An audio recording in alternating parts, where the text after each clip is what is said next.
Soy Valentina Rojas de la Torre y participo en Punto de Inflexión, porque estoy convencida de que los grandes desafíos de nuestro tiempo no pueden abordarse desde la superficialidad ni desde el ruido mediático, sino desde el análisis profundo y la reflexión estratégica. En Active Learning Chile Radio Online, busco aportar una mirada estructural, conectando los hechos con sus causas y sus consecuencias, para contribuir a un debate serio, informado y con visión de futuro, donde las ideas se construyen con fundamento y responsabilidad. Soy Sebastián Arancibia Montemayor y participo en Punto de Inflexión, porque creo que los momentos decisivos de nuestra época requieren análisis serio, pensamiento crítico y argumentos bien fundamentados. En este espacio de Active Learning Chile, Radio Online, no venimos a repetir titulares, sino a comprender las fuerzas profundas que están redefiniendo el escenario global, contrastar ideas con rigor y aportar una mirada estratégica que invite a reflexionar con altura y responsabilidad. Bienvenidos a El Debate. Hoy nos sumergimos en un tema que ya no es futuro, es presente. La transformación acelerada que la inteligencia artificial está provocando en todo el planeta. Un análisis reciente sobre su ecosistema, los riesgos que implican y sobre todo, la distribución de poder que está creando, nos obliga a poner sobre la mesa una pregunta central. Y es esta. ¿Es la inteligencia artificial principalmente una herramienta para nivelar el campo de juego global? ¿Una oportunidad para que todos aceleren su desarrollo y productividad? ¿O por el contrario, su estructura actual de poder tan concentrada la está convirtiendo en un motor que solo va a profundizar la enorme desigualdad que ya existe entre las naciones? La pregunta es crucial, sí, porque dependiendo de la respuesta, el futuro que estamos construyendo es radicalmente distinto. Este no es un debate técnico, para nada. Es un debate sobre el poder. Totalmente de acuerdo. Mira, mi postura es que la IA, a pesar de los desafíos evidentes, nos ofrece una oportunidad histórica de progreso. Si la gestionamos bien, creo que puede generar saltos de productividad y eficiencia que beneficien especialmente a las economías emergentes. Y ahí es donde yo difiero. Yo voy a defender la idea de que el modelo actual de desarrollo de la IA, concentrado en poquísimas manos, no es un accidente. Está diseñado consciente o inconscientemente para crear una nueva y poderosa forma de dependencia. Una que exacerba las brechas económicas y que consolida lo que ya algunos llaman un colonialismo de datos y cómputo. Empecemos por el principio, entonces. La inteligencia artificial no es solo una tecnología más, es una auténtica revolución productiva. Podemos compararla, no sé, con la máquina de vapor o la electricidad, pero con una diferencia abismal: la velocidad. Una herramienta global hoy se despliega en semanas, no en décadas. El Fondo Monetario Internacional calcula que la IA afectará a cerca del 40% de los empleos globales. Y claro, la primera reacción es el miedo, pensar en empleos destruidos. Pero la realidad es más compleja. Es una reconfiguración. Habrá reemplazo, sí, pero también complementación, y se abrirán puertas a trabajos que hoy ni siquiera imaginamos. En eso estamos de acuerdo, en la magnitud del cambio. Pero la pregunta es, ¿quién se beneficia de esa reconfiguración? Pensemos en un país de bajos ingresos. Con estas herramientas se pueden dar saltos de eficiencia gigantescos en sectores críticos. Imagina un agricultor en una zona rural, que a través de una aplicación en un teléfono sencillo puede diagnosticar plagas en sus cultivos con una precisión que antes solo tenía un agrónomo experto, que por supuesto no estaba disponible. O un pequeño centro de salud que pueda analizar radiografías básicas con ayuda de un algoritmo. O sea, estamos hablando de democratizar el acceso a la especialización. Es cierto, y hay que decirlo, que esta transición no afectará solo a los trabajos manuales, sino que golpeará de lleno a la clase media profesional. Contadores, abogados, programadores, todos tendremos que reinventarnos. Pero eso nos obliga a una recapacitación masiva a nivel global, lo cual puede ser positivo.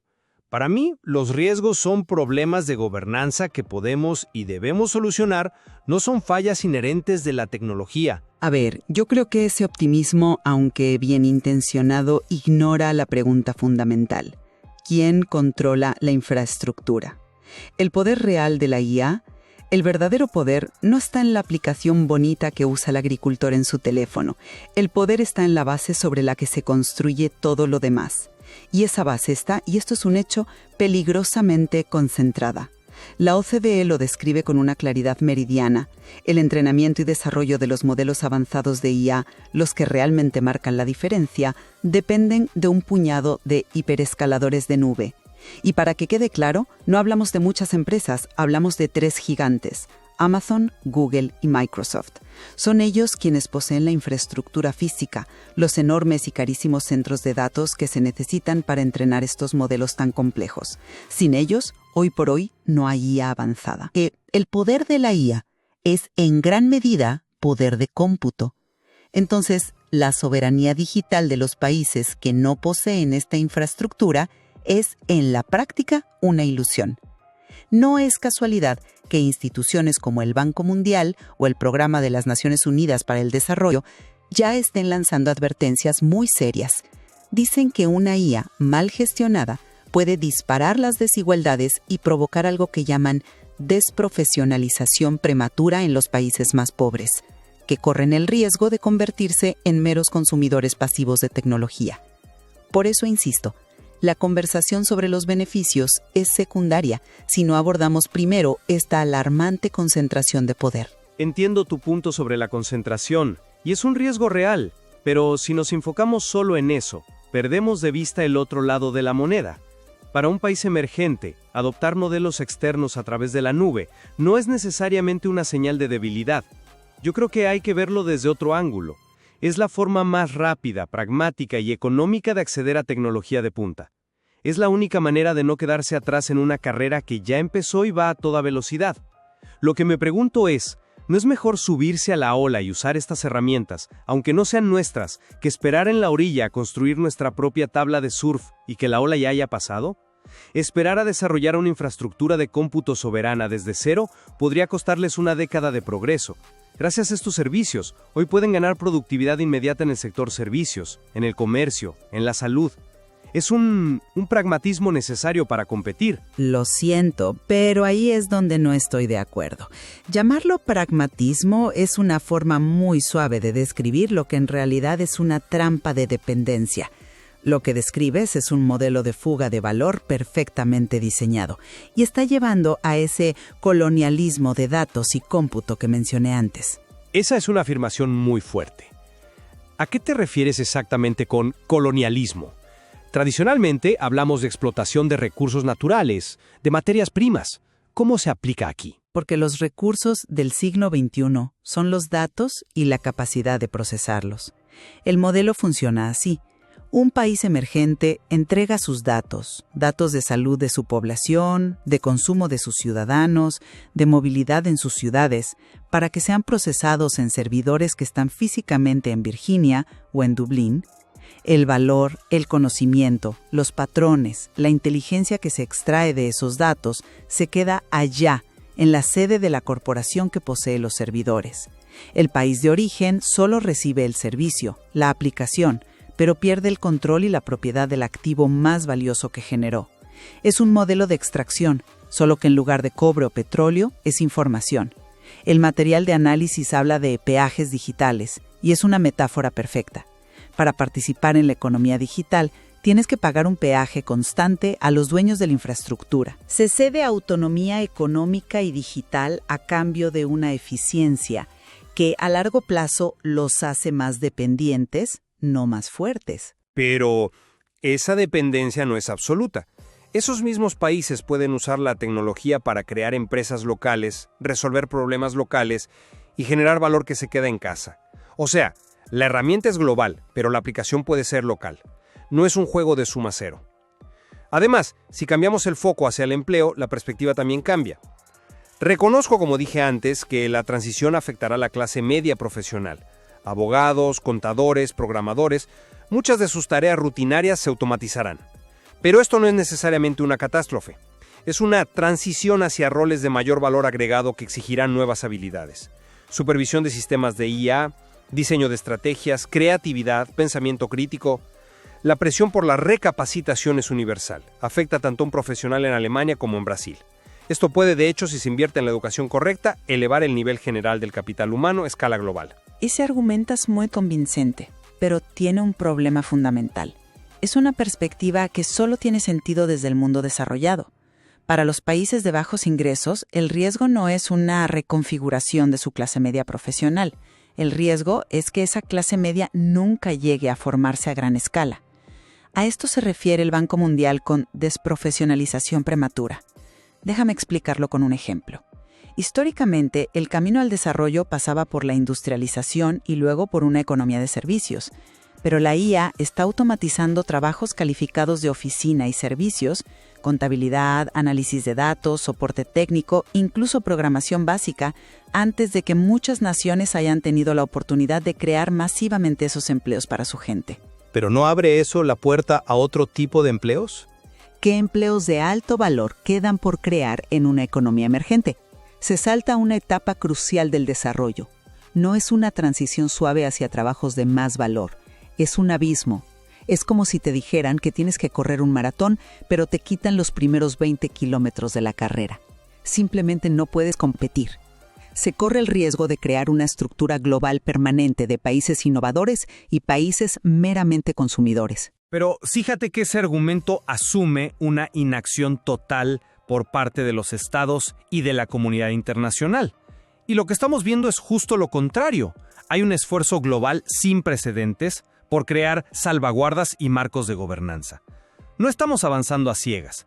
El AI Act de la Unión Europea es, hasta la fecha, el marco regulatorio más completo y ambicioso del mundo, buscando clasificar los sistemas de IA por riesgo. Las recomendaciones de la UNESCO se centran en alinear la IA con los derechos humanos y ética. El Global Digital Compact que impulsa la ONU busca precisamente cooperación global en estos temas.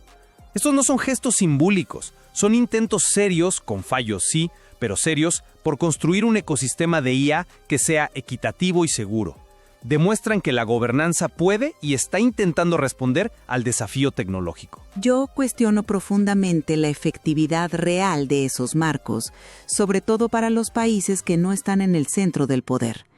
Primero, tenemos el problema obvio de la regulación divergente.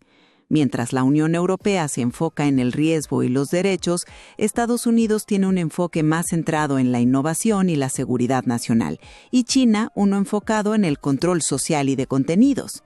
Esta fragmentación crea lagunas y permite a las grandes empresas jugar con las reglas, eligiendo dónde desarrollar y dónde desplegar según les convenga. Pero el problema más profundo para mí es otro: la aplicabilidad. ¿A qué te refieres con la aplicabilidad? Si la ley existe, se aplica. No es tan simple. Seamos realistas. ¿Cómo puede un regulador en, digamos, un país africano o latinoamericano auditar eficazmente los algoritmos de un modelo fundacional que fue entrenado y que opera en un centro de datos en Virginia o en Irlanda?